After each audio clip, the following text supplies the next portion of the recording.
Bismillahirrahmanirrahim. Assalamualaikum. Hai geng, pada video kali ini Bro Fatih nak sembang berkaitan tentang generasi baharu Ultraman 3, iaitu Ultraman Trigger.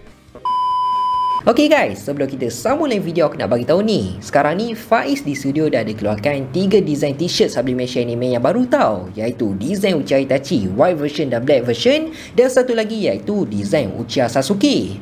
Design kali ni kami keluarkan memang khas untuk peminat Uchiha Brothers. Dari segi kualiti baju korang jangan risaulah tau, kita orang memang bagi yang terbaik. Kita orang gunakan material microfiber interlock sublimation, memang cukup selesa dan tak panas langsung. Kalau korang nak pakai untuk bersukan pun tak ada masalah, dan printing dia memang tak akan tanggal. Aku jamin memang 100% tak akan tanggal tau. Untuk dari segi design pula, korang boleh tengok sendiri lah. Bagi aku, design Itachi yang white version punya memang favourite gila untuk aku.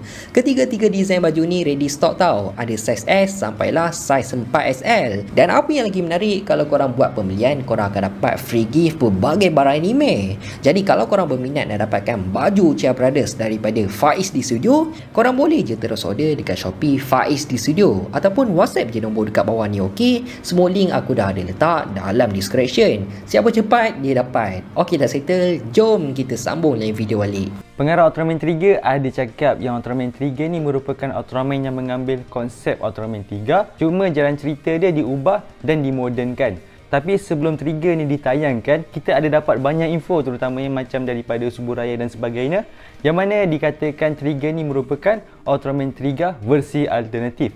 Persoalan dia ni merupakan Ultraman yang mengambil konsep 3 ataupun versi alternatif 3. Tapi kalau macam kita tengok dalam siri Ultraman Trigger, ya, dia ni merupakan Ultraman yang mengambil konsep Ultraman 3.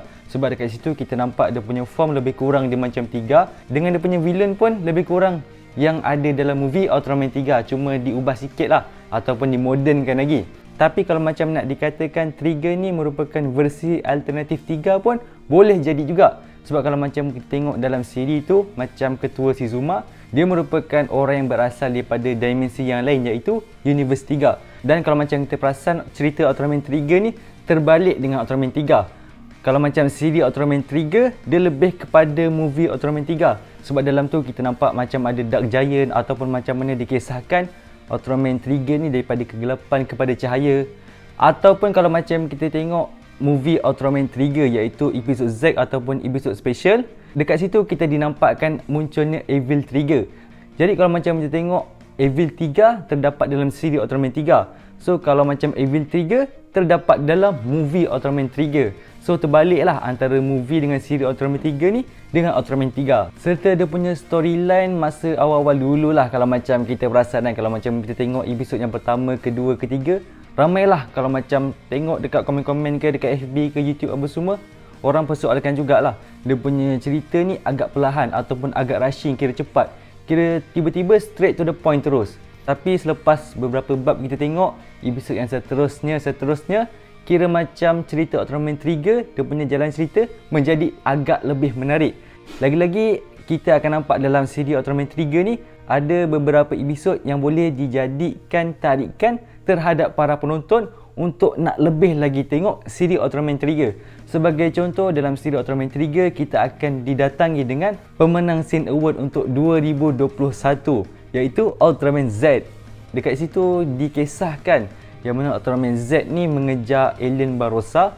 Kemudian disebabkan alien Barrosa tu menggunakan Bulton, akhirnya Z termasuk dalam dimensi yang lain, iaitu ke universe Trigger. So kita akan nampaklah macam mana Haruki dan juga Z bertemu pertama kalinya dengan Ultraman Trigger dan juga Kengo. Lain tu juga, antara yang menariknya, masa Ultraman Trigger tak dapat kawal kekuatan Glitter Trigger Eternity, kita akan didatangi dengan Ultraman yang menjadi idola rakyat Malaysia lah.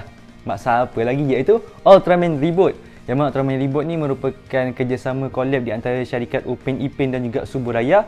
So Ultraman Reboot ni nanti akan membantu Ultraman Trigger untuk mengawal kekuatan Glitter Trigger Eternity.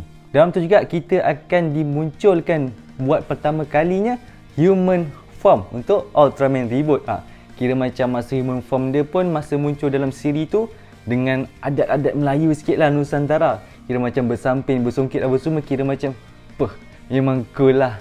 Dan dalam tu juga bangsa Absolution, selain dia nak menyerang planet cahaya, Kita juga dalam tu diceritakan dia ada kaitan juga dengan Ultraman Trigger. Sebab bangsa Absolution ni dia macam dah nak pupus. Jadi dia perlukan kekuatan yang hebat. Selain planet cahaya Ultraman, dia juga nak menyerap kekuatan Eternity Core. Sebab kalau macam dia dapat serap kekuatan Eternity Core tu pun dah diceritakan dalam siri Ultraman Trigger, yang mana kekuatan tu boleh menyebabkan kemusnahan terhadap alam semesta. Ataupun kalau macam bangsa Absolution tu dapat kekuatan Eternity, memang OP habis lah. Memang diorang kuat bangsa diorang. Serta dalam tu juga kita akan nampak terus, selain kita juga akan dimunculkan dengan bangsa Absolution yang lain, iaitu Absolute Diavolo.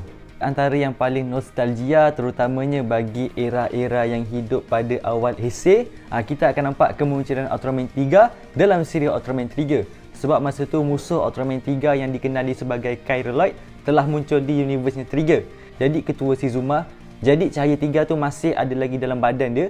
Disebabkan itulah dia dapat panggil Ultraman 3 untuk membantu Ultraman Trigger. Lagi-lagi dengan BGM ataupun instrumen 3 tu dimainkan, memang lagi feeling lah episod tu. Antara yang lain juga kita akan nampak yang Ultraman Trigger ni sama juga macam Ultraman 3, yang mana dia ni dulu merupakan raksasa kegelapan yang dikenali sebagai Trigger Dark. Cuma dekat dalam siri Ultraman Trigger ni, dia main konsep timeline. Kat masa depan kita dah dinampakkan yang Ultraman Trigger ni merupakan Ultraman yang dah berubah daripada kegelapan kepada cahaya. Tapi pada masa depan tu lah nanti 3 Dark Ancient Giant, iaitu Chimera, Dargon dan juga Hydra, diorang akan bangkitkan balik Trigger Dark. Jadi kita akan nampak lah macam mana Trigger akan bertemu ataupun berlawan dengan diri dia yang lama, iaitu Trigger Dark masa dia kegelapan lah, sebelum dia menjadi cahaya. Serta siri Ultraman Trigger ni dia punya kisah lebih kurang macam movie Ultraman 3, yang mana mengisahkan 30 juta tahun yang lalu. Trigger sebelum dia menjadi cahaya, nama dia adalah Trigger Dark, yang mana dia bersama dengan 3 orang lagi rakan dia, mana diorang ni banyaklah menghancurkan peradaban purba. Kira macam antara tujuan utama diorang adalah untuk menyerap kekuatan Eternity Core. Cuma kita akan nampak macam mana Trigger ni dapat berubah kepada cahaya disebabkan oleh Yuzare dan juga Kengo daripada masa hadapan. Masa itulah dia dapat menyedarkan Trigger ataupun membuatkan Trigger berubah daripada kegelapan kepada cahaya. Kira macam dia ada main konsep timeline kat situ. Itu saja bagi Bro Frontier untuk review pada kali ini. Maaflah jika ada kekurangan dan kesilapan. InsyaAllah semoga berjumpa lagi. Assalamualaikum.